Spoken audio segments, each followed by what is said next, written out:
No, yo quería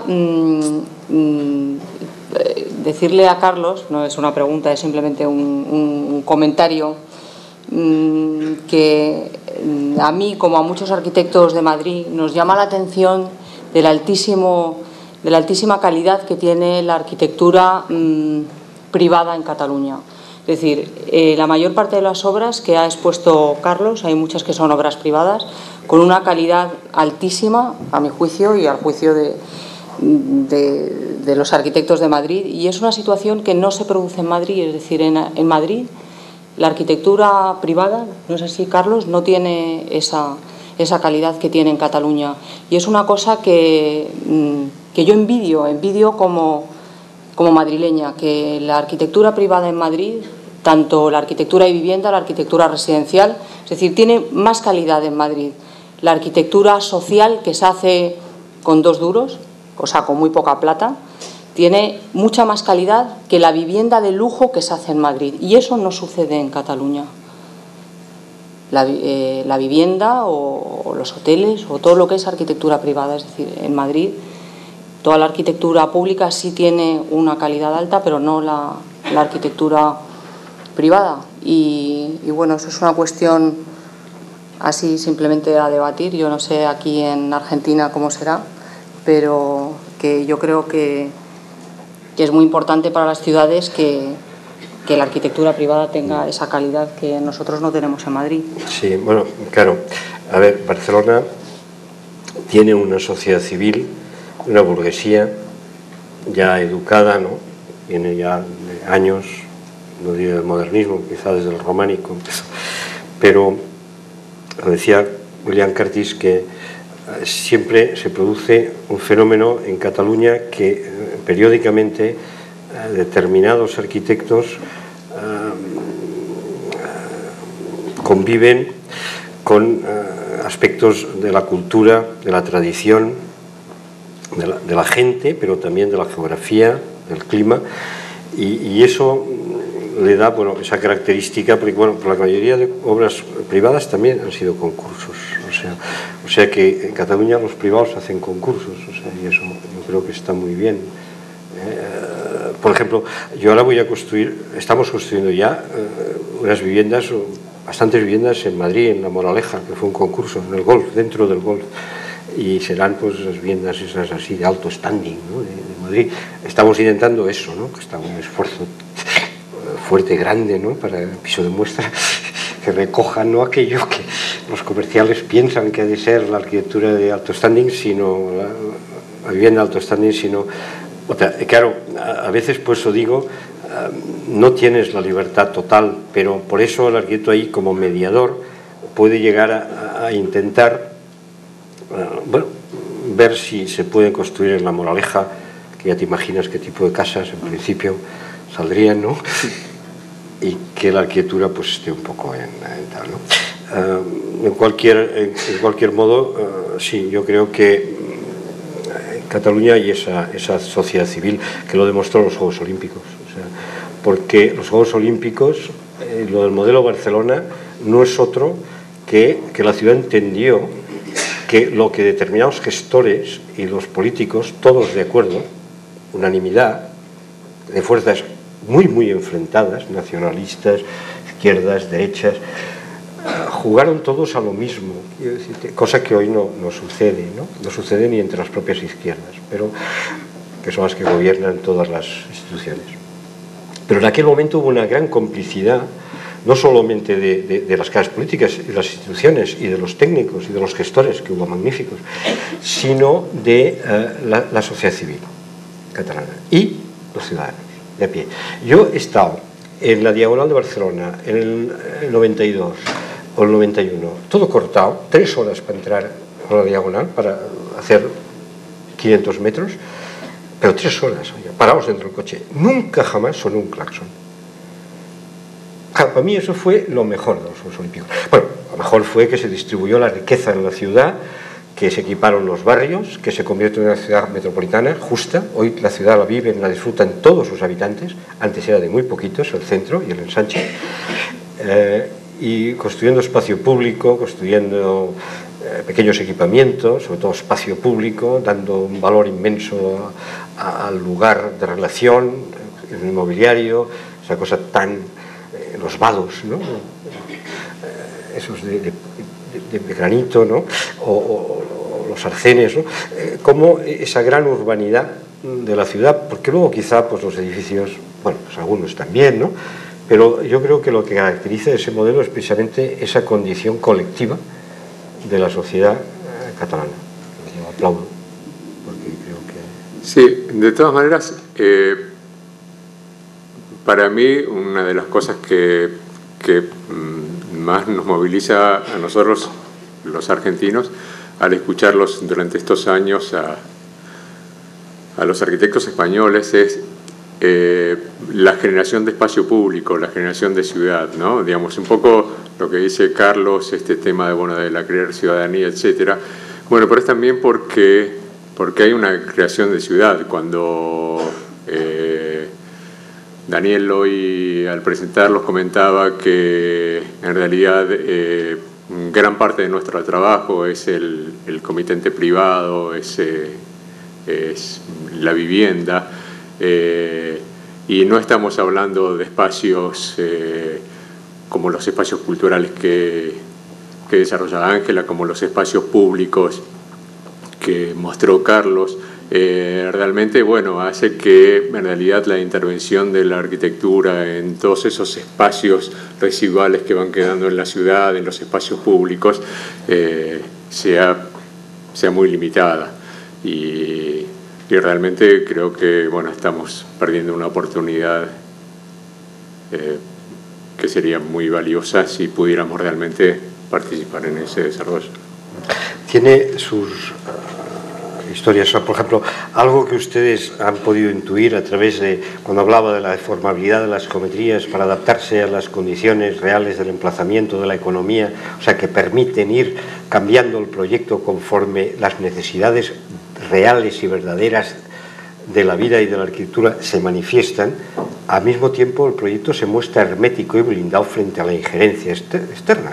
Es decir, cuando viene un cliente y te quiere cambiar en el Botánico, o en Benidorm, o en el hotel, algo, dices, oiga, no, o en Paseo de Gracia, quiero decirte, es que esto hay una ley geométrica que no permite, o sea, se hace hermético y blindado frente a la injerencia. Y eso, en el caso del proyecto privado, yo creo que es interesante, ¿no? Me acuerdo, tuvimos tú y yo una sesión con Carlos Sambricio, un día, ¿no? ¿Madrid? En Madrid, en el Colegio de Arquitectos. ¿El Colegio de Arquitectos? Sí. ¿Te acuerdas? Sí. ¿Te acuerdas? Se llama Diálogo entre Generaciones. Diálogo entre Generaciones, yo era la vieja. Y yo... Lo digo antes de que lo piensen. Yo, la menos vieja, pero... Pues, ¿te acuerdas? El tema del blindaje. Sí, Carlos dijo, es que este término me interesa tal y cual. Ya no me he acordado. Cuando te he visto, de repente... Hablamos del blindaje, hablamos también de la transversalidad, también hablamos de los espacios públicos, bueno, de muchas cosas que se han ido desgranando aquí según íbamos explicando los proyectos, porque más que explicar los proyectos en detenimiento, que a lo mejor uno más tranquilamente con una revista estudiando los planos puede apreciarlos mejor, yo creo que lo que hemos ido más bien ha sido ir contando un poco las intenciones que nos han movido, las intenciones y también el deseo que tiene oculto cada proyecto dentro de sí mismo, ¿no?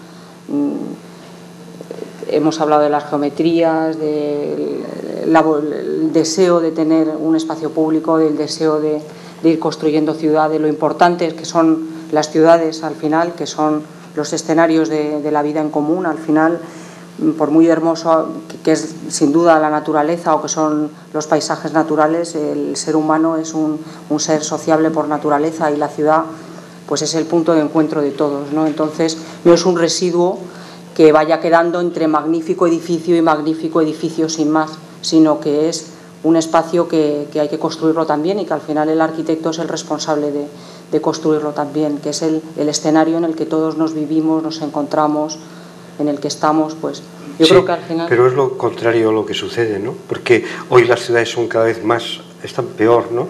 Y sin embargo... yo no quiero pensar eso. No, yo lamentablemente tengo que pensarlo, porque es que en el fondo, lo que quieren nuestras administraciones y la gente que nos gobierna es todo lo contrario. Es que las ciudades se signifiquen por piezas monumentales, sí, que adquieran el protagonismo determinados pelotazos mediáticos, a veces sí, edificios desprovistos de contenido, caligráficos, huecos, ¿no? Sí, en eso tiene razón, pero eso es más bien, yo creo que es la voluntad de los políticos que quizá a raíz del éxito mediático del Guggenheim han descubierto que el arquitecto tiene un poder que antes ellos desconocían, ¿no? Que es el poder del atraer turismo, del atraer dinero, del atraer la atención de las personas hacia el edificio, y yo creo que ha sido en concreto a raíz del Guggenheim. Entonces siempre hay la voluntad de todos los políticos, quieren tener una obra de un gran arquitecto estrella colocada. De esto algo hablamos en la pequeña conversación que tuvimos en la Sociedad de Arquitectos con Daniel Silverfaden. La voluntad de tener un edificio que sea magnífico, que es lo que tú dices, que es el edificio estrella, el edificio del arquitecto importado, etcétera. Bien, pero por otra parte, yo creo que en el caso de Madrid, por ejemplo, yo creo que Madrid es una ciudad que, aparte de estas historias de los edificios emblemáticos y estrella, yo creo que es una ciudad que sí ha mejorado de unos años atrás ahora. Es decir, es una ciudad... Sí, es una ciudad, por ejemplo... ¿Los PAUs? No, eso es una cosa más antigua y que ahora la estamos...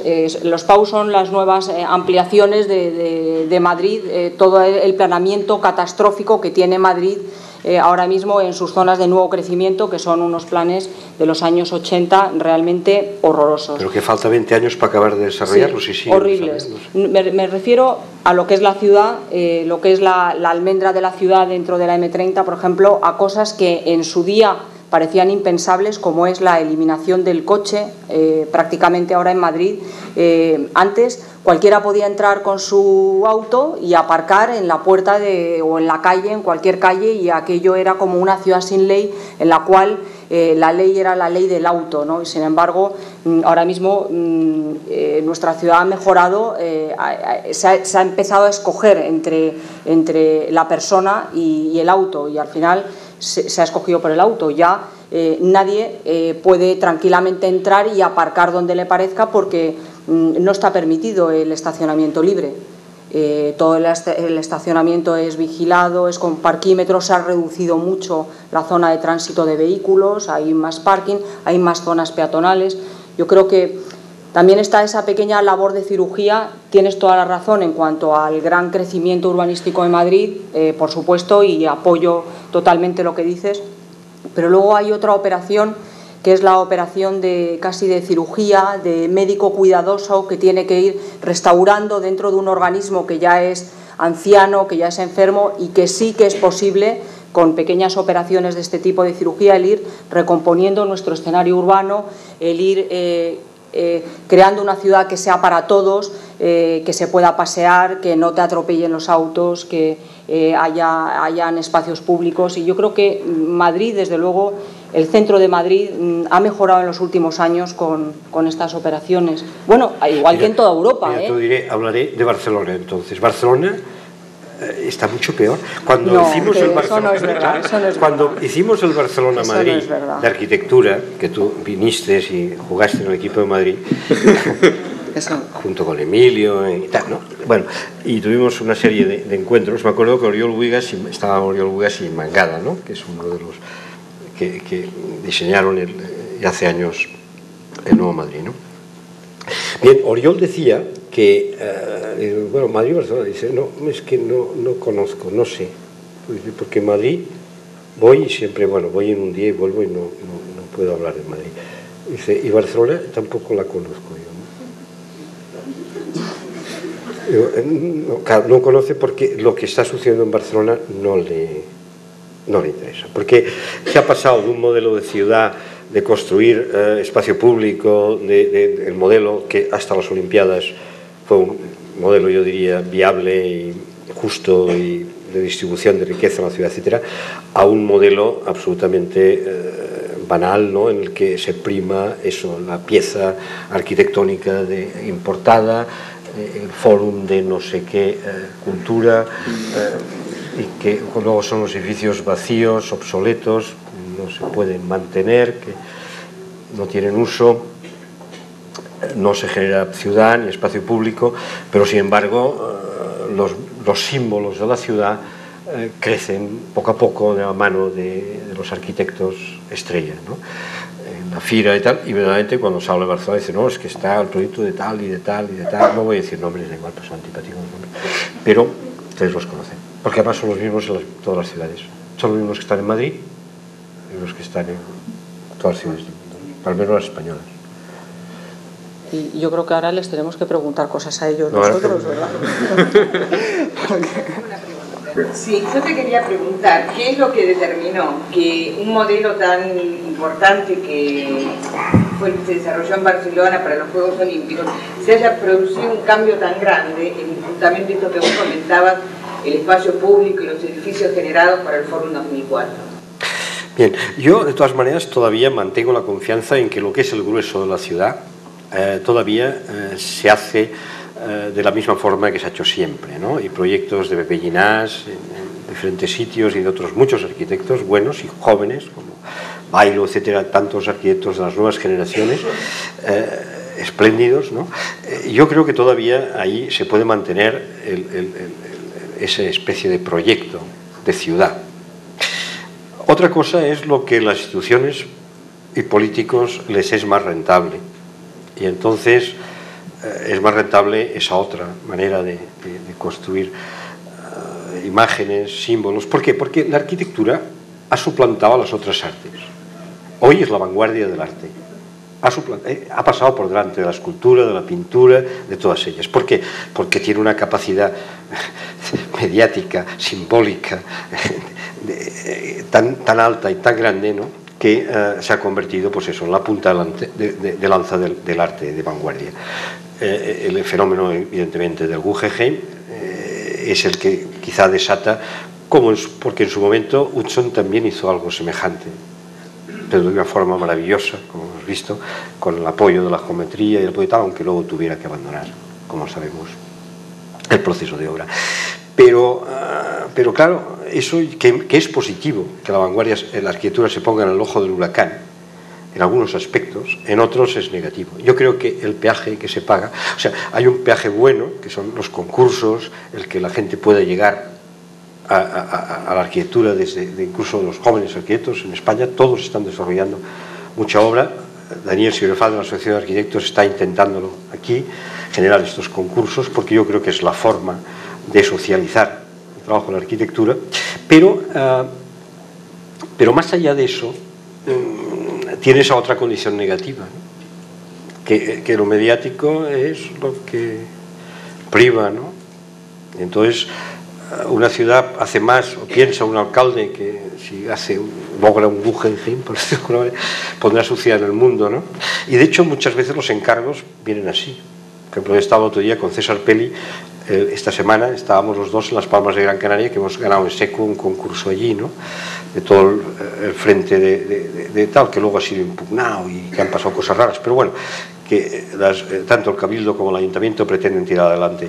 Y verdaderamente el proyecto, yo creo que lo positivo tiene es el intento de generar ciudad y de construir el istmo y solucionar los problemas endémicos del barrio de la Isleta, etcétera, etcétera, desde la Playa de las Canteras al puerto, recuperar 30 hectáreas de espacio público, jardines, parques, etcétera, ¿no?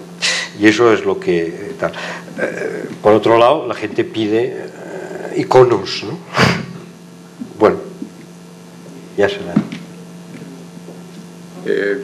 Quería preguntar. Yo quería preguntar qué opinaban de la crítica que hace Curjas a los arquitectos que queremos esa ciudad del espacio público, de la recuperación de la calle como espacio de encuentro, espacio social, ¿no?, básico, y en defensa de esa ciudad genérica que él quiere de alguna manera imponer como ideología, ¿no? Parece que es una pregunta que atañe bien, yo creo que las dos son posibles juntas. O sea, cuando he explicado Zaragoza, es un poco esa ciudad genérica indoor que Curjas dice, hoteles, es decir, todos los programas, ahí dentro, ¿no? Dando trenes, coches y tal. Esa sería la ciudad genérica, la de los flujos. Tal. Yo creo que esa ciudad hoy es contemporánea y debe existir en las ciudades. Los grandes equipamientos, las grandes infraestructuras de la inteligencia, de la comunicación, de los flujos, esa es la ciudad contemporánea. Y eso no se debe perder nunca. O sea, no podemos pensar en ciudades parque temático, incluso en Córdoba o en Venecia. Nosotros estamos edificando una torre en Venecia o en el Véneto, ya en obras, ¿no? Será la torre más alta del Véneto, o en París al borde del Sena. Y yo creo que son posibles las dos ciudades. Yo creo que los dos modelos, el modelo de ciudad tradicional, de ciudad que recupera y que el espacio público, la calle y esa arquitectura, como decía Ángela, de casi cirugía, ¿no? Porque, bueno, a no ser que hablemos de ciudades como Lagos o como otras, porque quizás es que si no siempre las referencias son las mismas, las nuevas ciudades chinas, etcétera, en las que se hace tabula rasa de todo. Pero no por eso construyen una nueva ciudad genérica a la manera que Koolhaas dice, sino que yo creo que, en fin, yo soy, creo que algunas de las cuestiones que Koolhaas dice son importantísimas, y además es la persona que quizá inventa la sección libre, como Corbo inventó la planta libre, ¿no? O sea, y la superposición de programas y todas esas cuestiones. Y yo creo que eso es contemporáneo. Y yo creo que la ciudad moderna, la ciudad contemporánea, debe convivir esos dos modelos. Yo quería, bueno, que ibas a preguntar otra cosa, pero añadiendo un poco al tema del espacio público, contar como anécdota, en la presentación Daniel contó que habíamos participado nosotros en una exposición que se llamaba Eurasia Extrema. Eurasia Extrema es una exposición que se organizó justamente, va a hacer un año, en el mes de junio, en Tokio, en Japón, en la cual nos seleccionaron a 10 arquitectos españoles, jóvenes es de 45, ¿no? Porque con esto de los tiempos de la arquitectura, un arquitecto prácticamente empieza a los 50, ¿no? O sea, que Carlos es un chaval y yo estoy empezando, ¿no? Que cosa que no sucede en el fútbol. Bueno, tenemos esa suerte, ¿no? Tenemos esa suerte de los tiempos largos. Bueno, había una selección de 10 arquitectos jóvenes españoles, es decir, de 45, con 10 arquitectos jóvenes japoneses, es decir, igual de cuarentones. Entonces nos emparejaban, estaban, pues no sé, Ábalos y Herreros emparejados con Shigeru Ban, estaban Pachi Mangado emparejado con Kengo Kuma, estaba Seijima emparejado con, creo que era Eduardo Arroyo. Total, nos iban emparejando. A nosotros nos emparejaron con un estudio joven japonés que se llama Atelier Baubau, Tsukamoto y Momoyo Kajima, que bueno, son unos arquitectos además que están teniendo ahora mismo una eclosión en Japón y fuera de Japón con mucha proyección internacional. Teníamos que centrar nuestra exposición, nosotros entendernos con unos japoneses, que eso sí que es la otra punta del mundo y eso sí que es otra cultura, y teníamos que decir en qué queríamos centrar nuestra exposición y diseñar nuestro propio stand. Bueno, ni que decir tengo que acabaron algunos de los equipos casi agarrándose al cuello, no dirigiéndose la palabra, no se contestaban los emails, los japoneses que además que tienen un trato rarísimo, ¿no? Porque tú a un suizo le puedes dirigir un email y el suizo te contesta, a un japonés le mandas un email y es como una ofensa, ¿no? Si se lo tiene que mandar un ayudante tuyo a un ayudante de él, porque el trato directo es prácticamente algo, una mala educación tremenda, ¿no?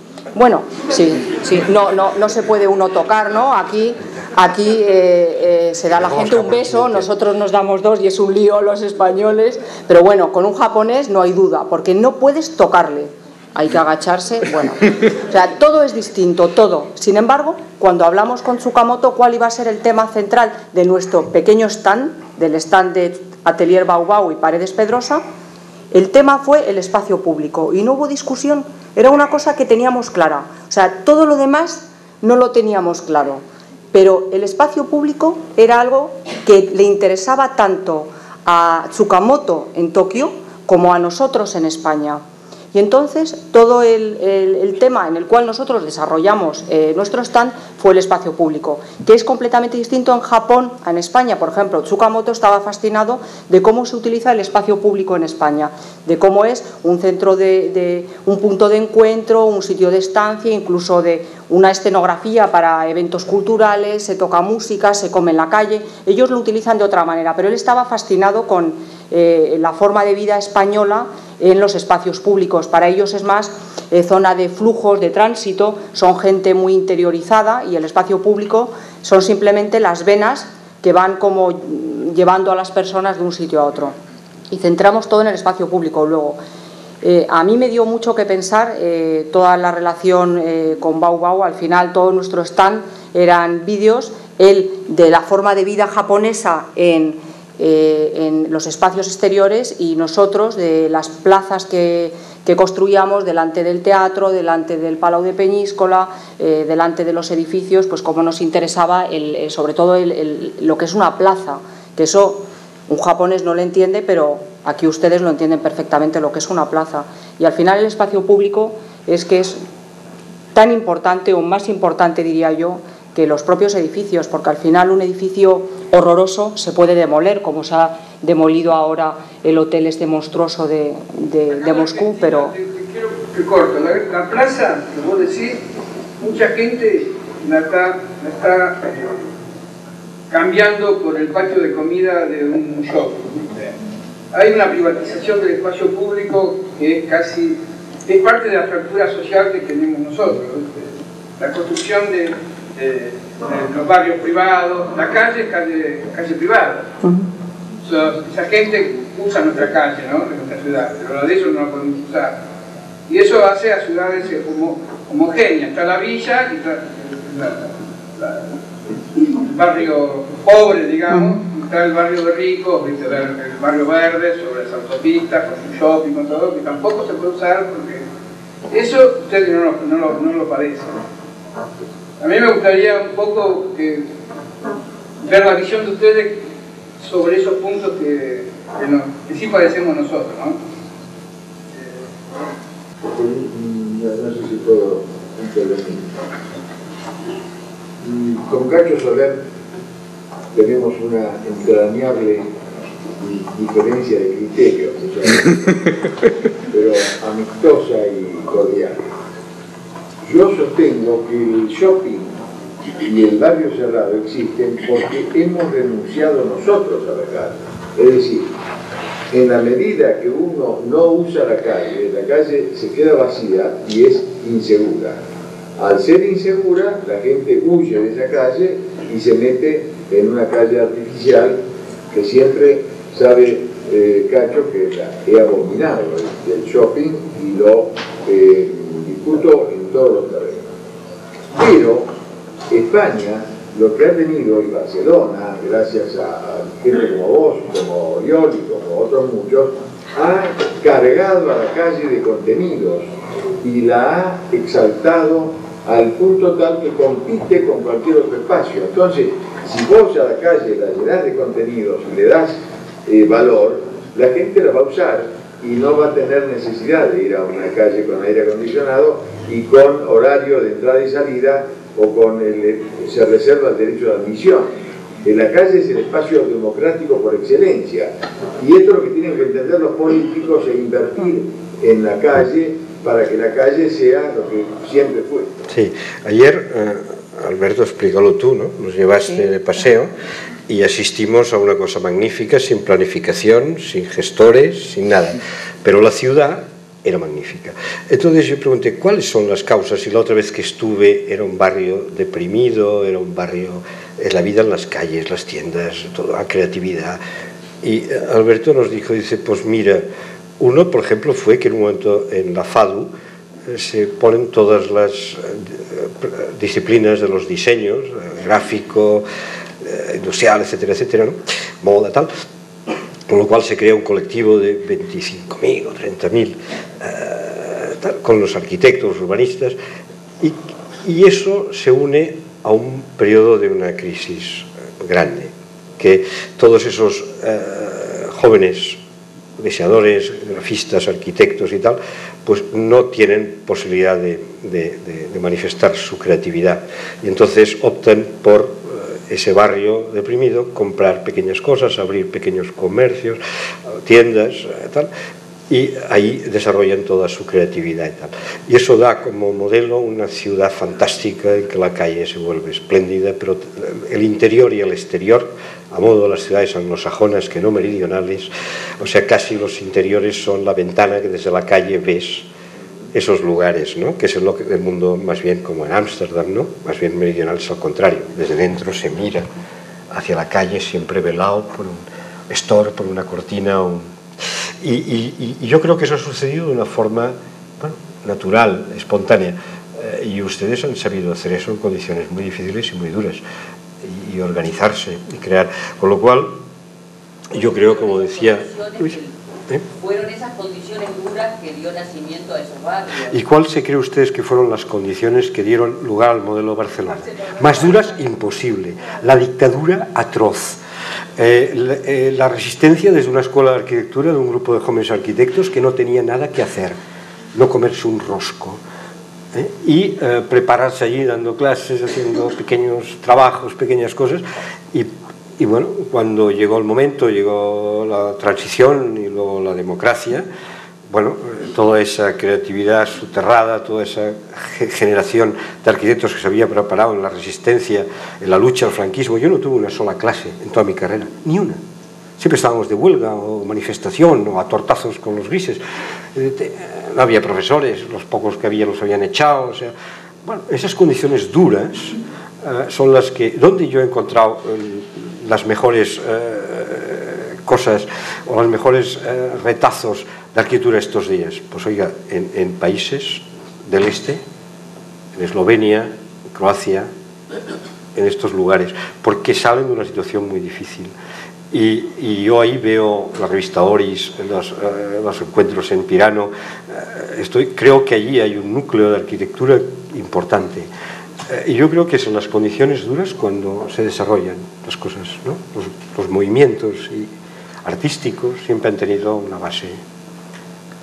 Yo creo que volviendo un poco antes a lo que Luis decía y a lo que comentaba también Carlos referente a la vida en la ciudad, ayer también hablábamos de lo imprescindible que es para la ciudad la mezcla de usos. Es decir, estas cuestiones que ahora me empiezan a aparecer, ¿no? Por ejemplo, ahora en Madrid, un concurso para el campus de la ciudad de la justicia, como una ciudad que luego, como la Défense de París, que luego los domingos es un lugar muerto donde te pueden incluso pegar un navajazo, porque, claro, son ciudades que quedan desiertas, ¿no? ¿Qué riqueza le da a la ciudad la mezcla de usos? El que esté mezclado la vivienda con la oficina, con el comercio, el que haya ese zócalo que comentábamos con Alberto, comercial, que está abierto tantas horas al día. La mezcla de usos es lo que hace que la ciudad sea viva, que sea rica, que sea variada y en definitiva que sea un lugar verdaderamente social. O sea, la mezcla de usos yo eso veo que es imprescindible a la ciudad. Y luego respecto a lo que Carlos también decía, y luego ahora ya digo a Luis, respecto a lo de los tiempos duros, que yo he vivido menos, pero que he visto más de lejos. Ahora mismo, desde aquí, me figuro que desde Buenos Aires, a lo mejor se ve idílica la situación española, tantos concursos, obra pública, etcétera, pero, Carlos, hace nada de años no había un concurso en España. Pero bueno, es una transformación que ha ido sufriendo, que ha ido teniendo la sociedad española en estos últimos años. Es decir, la situación hace unos años era en España pues un poco lo que has descrito, y en eso yo tengo confianza plena en que, de la misma manera que existe la transformación en las ciudades, existe la transformación en la sociedad, en las leyes, que son las que van propiciando todas estas cosas. Es decir, no son situaciones idílicas que estén ahí porque, o sea, que han venido derivadas de situaciones duras que son las que comentaba usted antes. Sí, yo quería continuar con la metáfora que tú utilizaste, náutica, porque me parece que el elemento de la tripulación es bastante importante. y eso lo quería aplicar a la vivienda social, pensando que este barco debería estar dirigido a la superación de la pobreza. Entonces me interesa saber cómo ustedes integran el discurso, digamos, en este caso, el titulante del pobre o el indigente, para usar la arquitectura como un recurso que beneficie, que potencie este gasto.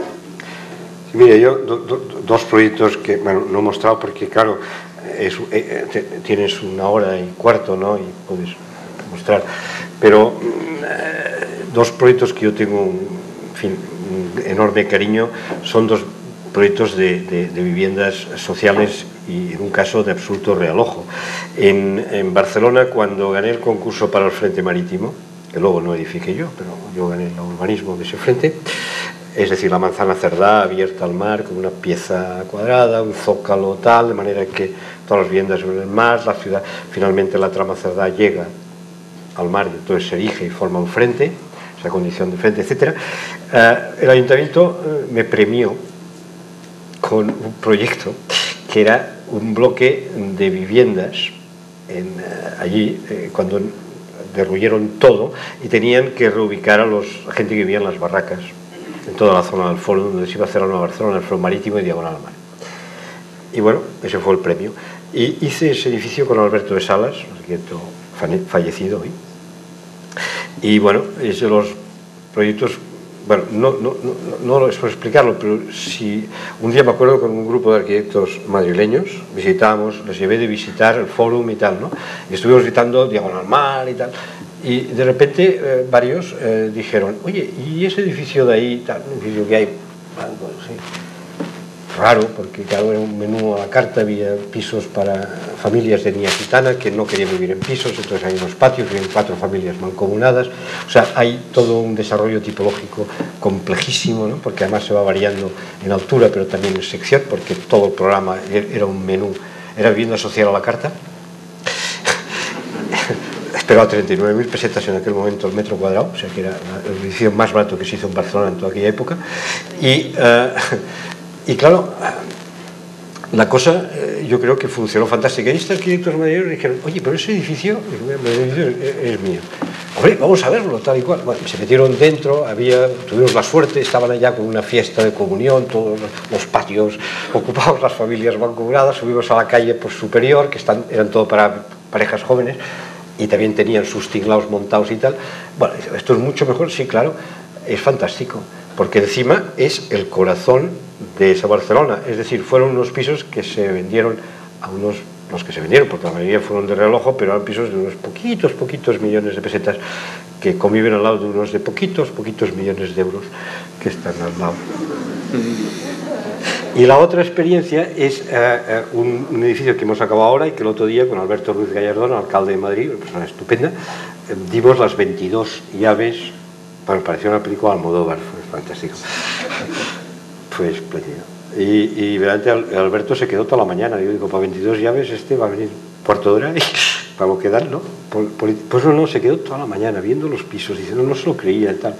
Claro, yo dije, mira, pues la carpintería que he logrado poner es la misma que en el Paseo de Gracia de Barcelona, la Unicity de Tecnal, ¿no? Que es estupenda y tal, ¿no? Y unos jardincitos japoneses y tal. Bueno, con el módulo, o sea, yo creo que la vivienda social, y Ángel ha mostrado varios proyectos y ellos tienen más, porque así como en Barcelona no se ha desarrollado un programa de vivienda social, está en nada, prácticamente no existe. Ahora alguna sociedad, Regesa, quiere hacer algo, empiezan a hacer algo, pero en Madrid, en cambio, desarrolla un programa, la MV, espléndido. Y gracias a eso, pues bueno, puede hacer ese pequeñito edificio de 22 viviendas, o vosotros habéis hecho varios, y en fin, toda la mayoría de arquitectos de fuera y tal han podido hacer. En Madrid además, perdona que a lo mejor te he interrumpido, pero no. Ahora mismo esa construcción de vivienda social que hay de calidad, que no es solamente de ahora, es decir, ya hay una tradición en Madrid, incluso desde los años 50, estamos hablando ya de los años todavía de la dictadura.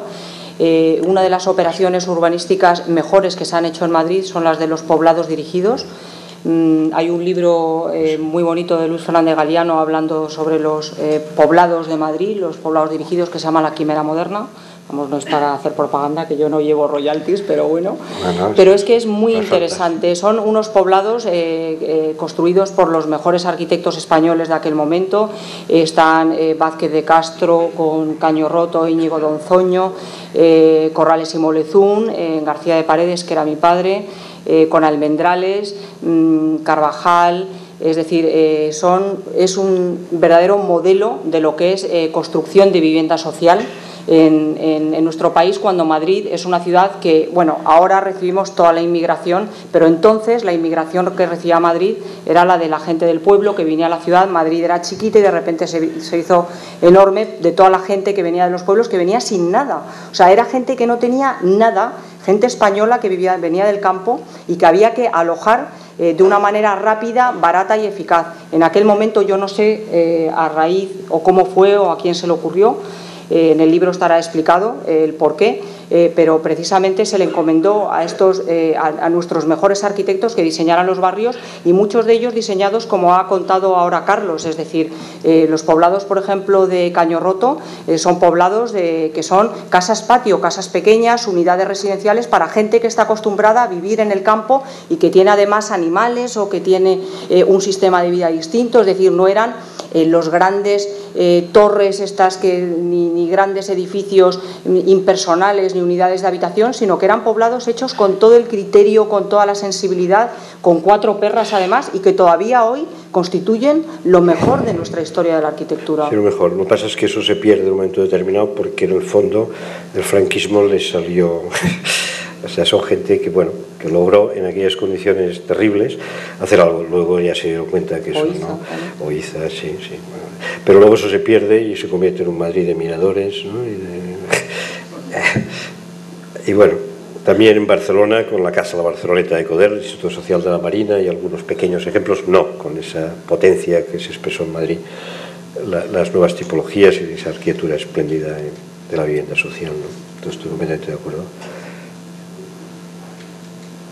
Cambiando completamente el ángulo, como dicen en los noticiosos de la televisión, a mí me da la impresión, viendo la obra de Ángeles y la tuya, Carlos, que ustedes logran espacios de una gran sugestión. Es decir, más allá de cumplir con los objetivos del programa, con la orientación, con la cultura, con lo que quieran, pero a mí me produce un impacto emocional. Es decir, el espacio del museo tuyo en Madrid, que tiene ese espacio central y la vista rasante, los espacios tuyos que mostraste recién, son espacios que no responden a una métrica, digamos, usual en la arquitectura que se ve corrientemente. Por eso me parece que sería lindo saber cómo la piensan o cómo lo llevan a cabo. Mire, yo creo que hay una frase de Alejandro Lasota que lo define. El arquitecto es el único vendedor que da liebre por gato. Te piden esto y tú das más. Y eso es... Claro, porque, a ver,